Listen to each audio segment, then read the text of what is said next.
Welcome back, everybody, to more Final Fantasy VI.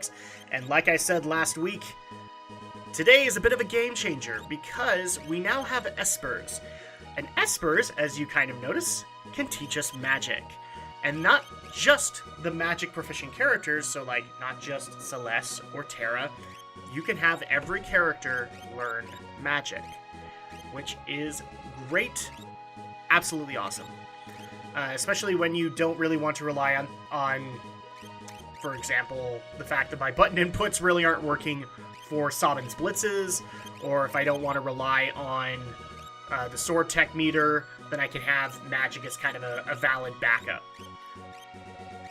Now, people will notice that, again, we're running with a party that seems a little odd. When I recorded this, I actually wanted to do some legit grinding before I actually continued the story, and I didn't realize until I hit G-Door that I can't really do it, and that's the sad part. So, they got some work here and there, but one of the things also you'll notice with the battles is not only are we earning experience, we are earning magic points. I believe that's what they're called. They're roughly ability points like it was in 5. So at that point, you can... your Esper is teaching you a specific spell, and it teaches it at a certain ratio. So at that point, if you have, say, a times 10, then for every 1 magic point you get 10 points. And if you get to 100, you learn the spell, and you can use it. So at that point, I'm saying at that point a lot. Maybe I'll just name the episode that. So with that, you can actually teach every spell. And in some cases, you can teach them super, super fast. I don't have it just yet, because right now I only have Ramu, so I can only teach Bolt, roughly. I think there's one other that I have that maybe can teach Ice, but that's it. But eventually we will get a summon called Bismarck that will actually teach Fire, Ice, and Bolt at like a times 20. So like if you want to learn the basic skills or the basic spells really quick, that's the way to do it. And I wholeheartedly recommend that. But not only that, you will get Espers later on that can teach things like Fire 3 at a times 10. And so you can learn those spells even quicker. One of the things that doesn't really change over time is the more rarer spells. So spells like Meteor. Meteor, I don't think we ever get a good... Like, all the Espers teach it at a times 1. So for every 1 point, you get 1 for every 1 point, you get 1% towards that spell. And that kind of makes sense, because, I mean, if you think about it, do you really want to learn Meteor super, super fast? Well, the game doesn't want you to. You're the gamer. You want to learn it as fast as you want. But it actually makes sense as far as game progression, and also the Espers that teach that are not readily available. They're kind of rare. And you'll notice that we actually did switch from being Celeste to Cyan, so this is actually the point where I realized I couldn't really grind here, and immediately went back and got Cyan and Edgar. Yeah, we're not even going to be able to grind, I think, until after the Magitech Research Facility. Maria? No, I'm Cyan. Are you talking to me? Are you talking to me? Oh, sorry, my mistake. Wow, you could pass for Maria in a heartbeat. Oh boy, now I really am in trouble. Okay. Well, that was weird. Celeste looks just like Maria? And we've actually heard the name Maria, but we're gonna clarify it really quick with this guy on the right. So just go ahead and... Oh, there we go. You're the spitting image of Maria, huh? Haven't heard of her? She's a famous opera singer. Okay, so Celeste looks just like an opera singer. That person dropped this off. Oh, we have a letter right in the middle of the floor. He's the director of the operas here. Everyone just calls him Impresario. I'm sure you do. He's been in a tizzy ever since that letter arrived. Okay, well, what's so important about this letter? My dear Maria, I want you for my wife, and I'm coming for you. The Wandering Gambler. Well, I've heard weirder love letters. Who's this wandering... What's his name? That's a very good question, Locke. You born on a farm, son? Treat me as if I was. Ooh, and look what he has. A blackjack playing, world traveling, casino dwelling, free spirit. And everybody, I'd like to introduce you to Setzer Gabiani.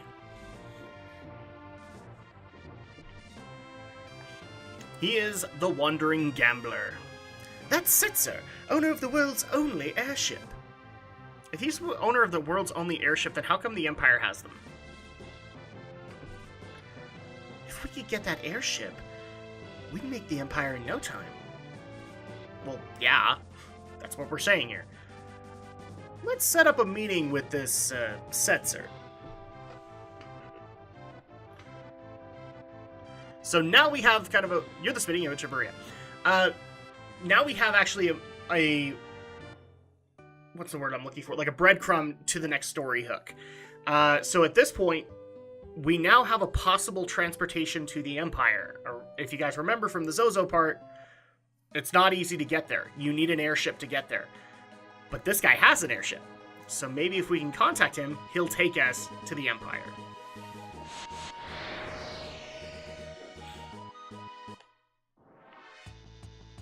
And of course, I will admit, Setzer is one of those characters that I do love from this game. He looks really weird. He looks extremely pale, but I'm okay with it. The only thing I don't like is he's got one of those characteristics or one of those character traits that is random. So when we get him, he actually has a slot ability, and you basically have to play the slots to get the better abilities that he can do, and it's not easy. So he'll be one of those ideal people to teach magic to. So we don't have to worry about that anymore. Okay, so all we have to do is go to the Opera House, which, if you'll remember, is all the way down here at the end of the continent. So, we are now at the Opera House. Let's talk to Impresario. Oh, you again. Yes, us again. I read that letter. Setzer's coming to steal her. He'll probably appear right at the climax of Scene 1. He loves an entrance. Well, you know, he's a gambler. Right, if we could only grab him, then maybe we could coax him? Oh dear me, no! You'll ruin the performance! I'll lose my job!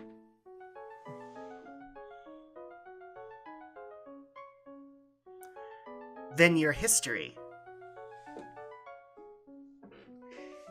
This simply is horrid. I want the performance to be a success, and for some reason I'm channeling C-3PO. Oh, Master Luke, but I don't want Maria to be abducted.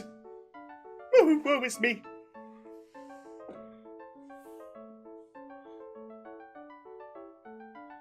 Okay. We'll let him grab her. Huh?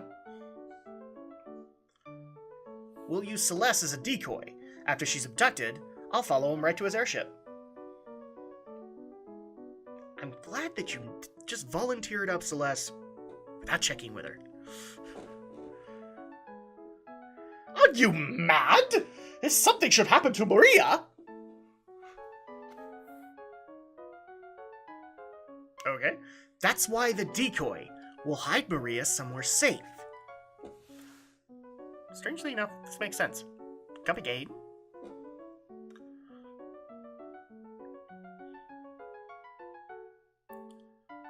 You said she looks like Maria, right? So where's Maria in all this? Is she off on a bender or something? Now wait just a minute! Celeste will be our Maria. She'll lead us to the airship. Again, great job there. Brilliant! Astounding! Amazing! Wait! I'm a general, not some opera floozy. We didn't use the word floozy, you did. Just slammed right in the door. Alright, we're gonna have some fun with this. Me, do, re, mi, fa. Maria.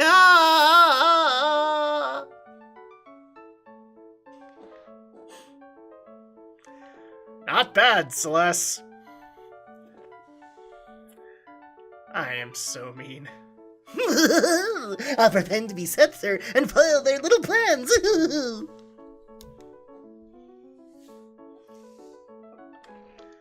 So we're gonna have another visit from Ultros, it looks like. Yay! Let's get ready. Celeste, it's showtime. It's showtime. And they didn't grab the letter. Aw, come on, read it. I love the fact that I'm now channeling Madarame from Genshiken Plays Dungeons & Dragons. By the way, I'll leave a link in the video so you guys can check that out. Where me and the Geek News crew actually took on a abridgment of Genshiken.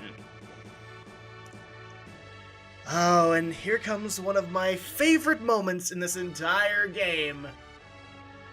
And this one, we're probably not going to have too much mirth with. I'm going to at least be somewhat respectful to it. It is a great moment in this game. And so we are prepping for the opera.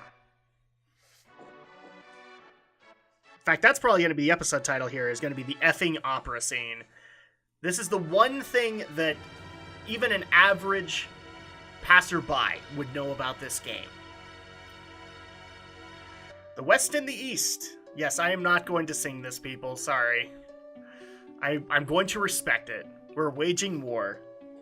So the West and the East, they were waging war. I wonder what about? Draco, the West's great hero, thinks of his love, Maria. Aww. Makes my heart go pitter-pat.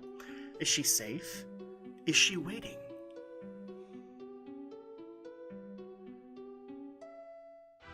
And there we go.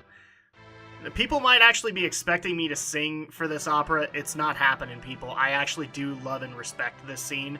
That I'm not going to degrade it by using my own singing voice. It's not happening, people.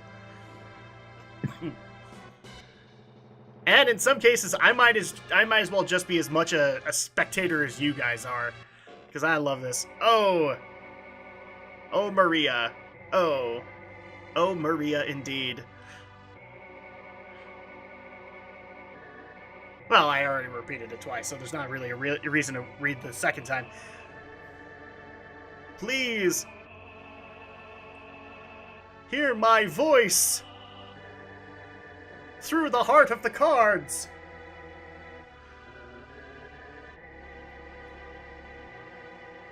How I long to be with you. Oh, just cheesy dialogue. Love it.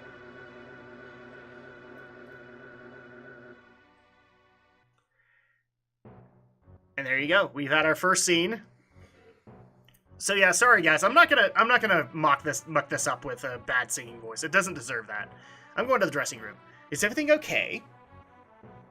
Yeah, I need to use the restroom. Well, go right ahead. Going somewhere? I'm going to relax. Alright, so basically we're just going to go and check on our Maria. This is actually a very pivotal moment in the game. So much so that it's actually affected culture since its debut. Oh, looks like Locke likes how she looks. Ay, ay, ay! Is that you? No, I'm not going to do Alpha 5. Ay, ay, ay, ay, ay! Zordon! Okay, there you go. Locke, why did you help me escape back there? You know, when I was being tortured and all that. I, once abandoned someone when she needed me. You know, the thing that Edgar keeps alluding to.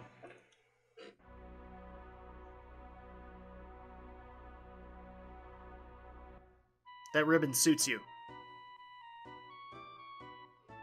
Aww. On with the show. This is the big scene in which Maria senses that something's happened to Draco. Okay. Good to know as far as exposition. You better check the score one last time. So, the way that this mini game kind of works is you're basically matching the words properly, otherwise it doesn't match the song. So yes, we can read it. Scene 1. Oh my hero, so far away now, will I ever see your smile? Love goes away, like night into day. It's just a fading dream. And then I'm the darkness, you're the stars. Our love is brighter than the sun. For eternity, for me there can be only you, my chosen one. Must I forget you, our solemn promise? Will autumn take the place of spring?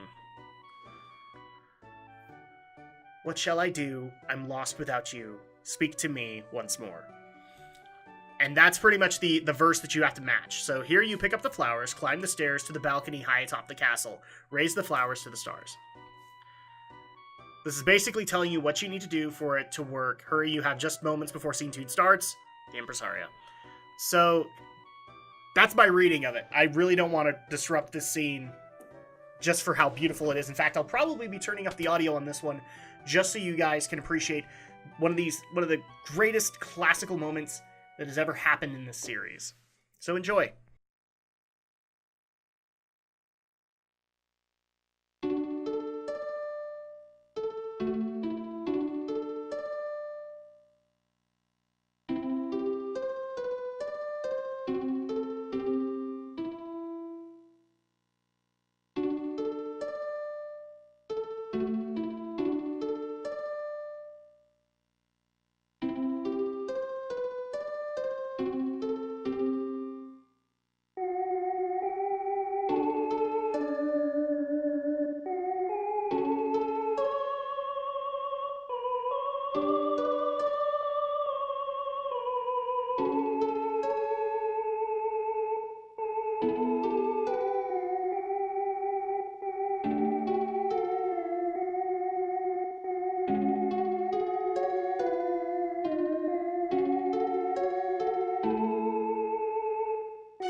All right, so we are back.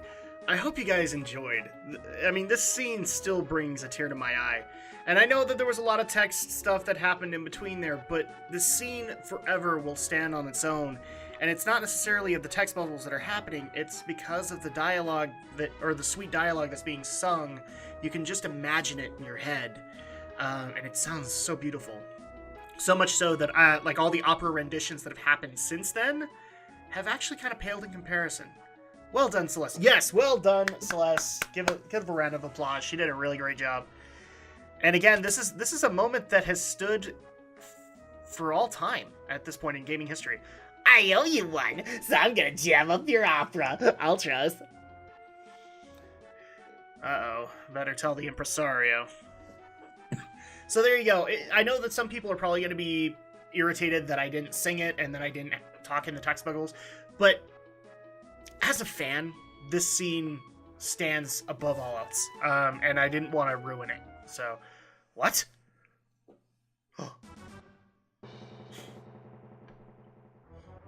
And here comes the pivotal moment in the opera.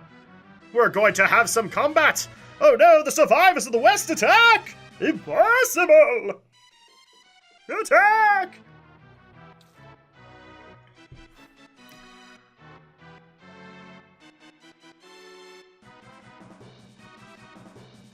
Wait! Oh, there we go. And here is Draco!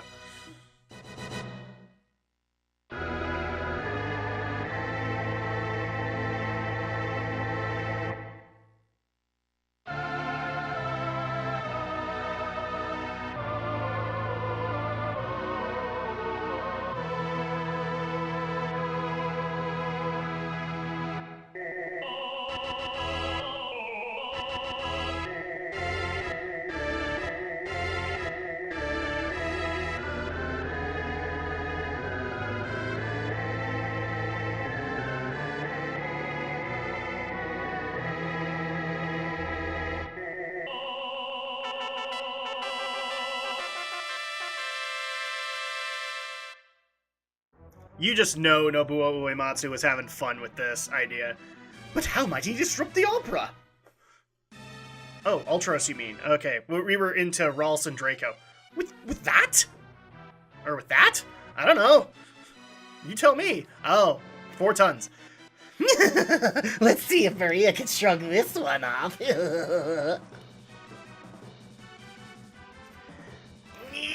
This is heavier than I thought. It'll take me at least 5 minutes to drop it. As if almost giving you a timer. We haven't a second to lose. No, you don't. You've got to go save Maria, I mean Celeste. Talk to the man in the room to the far right. He'll help get you up there. It's as good as done.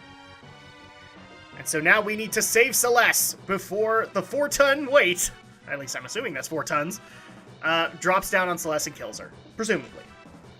Or at least ruins the play. The impresario asked me to have you press the far right switch. Which we will do. But we're also going to press these. Because it's fun to press them too. Woo! And we just ruined it. Ah, get out of here, get out of here. Oh, ow, ow, ow, ow, ow, ow, ow. Sorry. Whew. Surprise. I still love doing that, even today. So yeah, leave your comment below if you think that I should have sang the opera. Obviously, you guys will let me know your opinions. I'm going to stick to mine, though, and say that this scene did not need me destroying it. But that's actually going to go ahead and do it for this week. So next week, we will save Celeste from the evil of Ultros and finish out the opera, hopefully.